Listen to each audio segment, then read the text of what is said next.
بسم اللہ الرحمن الرحیم۔ تمہاری جو حالت تنہائی میں ہوتی ہے وہی حالت قبر میں ہوگی۔ مصیبت کا نازل ہونا ہلاکت کے لیے نہیں بلکہ امتحان کے لیے ہوتا ہے۔ 5 پھل ایسے ہیں کہ جو انسانی جسم کو قوت دیتے ہیں۔ نمبر 1 سنگترا، نمبر 2 جامن، نمبر 3 انگور، نمبر 4 لال سیب، نمبر 5 فالسا۔ جو زبان اپنے قابو میں نہیں رکھتا ندامت اٹھاتا ہے۔ جو شخص جہنم کے سائے سے بچنا اور خدا کے سائے میں آنا چاہتا ہے اس کو چاہیے کہ سختی کی بجائے نرمی اختیار کرے۔ حکومت اور عورت کی محبت حد سے مشکل ہے۔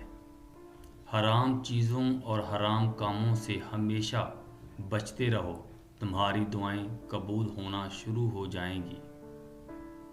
اگر آپ تنگ دست ہیں تو صرف ایک ہی عورت آپ کو دولت مند بنا سکتی ہے، جو بولتے وقت اپنی نگاہیں نیچی رکھے اور پرہیزگار ہو۔ سخی کو سخاوت کرتے وقت جو خوشی ہوتی ہے اس کا اندازہ بخیل نہیں کر سکتا۔ نادانی یہ ہے کہ انسان ایک ہی گڑھے میں بار بار گرتا رہے اور نصیحت کو نہ تھامے۔ انسان کے تمام غم اور پریشانیاں اس کی ناجائز خواہشوں کی وجہ سے آتی ہیں۔ 3 چیزیں کھا لینے سے آدمی کی ذہنی صلاحیتوں میں اضافہ ہوتا ہے۔ نمبر 1 دودھ کے ساتھ بادام، نمبر 2 رات کو سوتے وقت زیرہ کھانا، نمبر 3 سبز چائے کے ساتھ سونف کھانا۔ جس قدر ممکن ہو لوگوں کے ہجوم سے بچو، اس طرح تمہارا دل سلامت رہے گا اور نفس پاکیزہ رہے گا اور جسم کو آرام ملے گا۔ جس نعمت میں شکر ہے اس کو زوال نہیں، جس نوالے میں کفر ہے اس کو بقا نہیں۔ جو بات تم اپنے دشمن سے چھپاتے ہو اپنے دوست سے بھی مت کہو، ہو سکتا ہے کہ وہ بھی کسی روز تمہارا دشمن نہ ہو جائے۔ 3 عورتوں سے دور رہو، وہ تمہیں کنگال کر دیں گی۔ جھوٹی عورت جو ہمیشہ تمہیں دھوکے میں رکھے۔ نمبر 2 بخیل عورت جو اپنے تھوڑے سے فائدے کے لیے تمہیں نقصان پہنچائے۔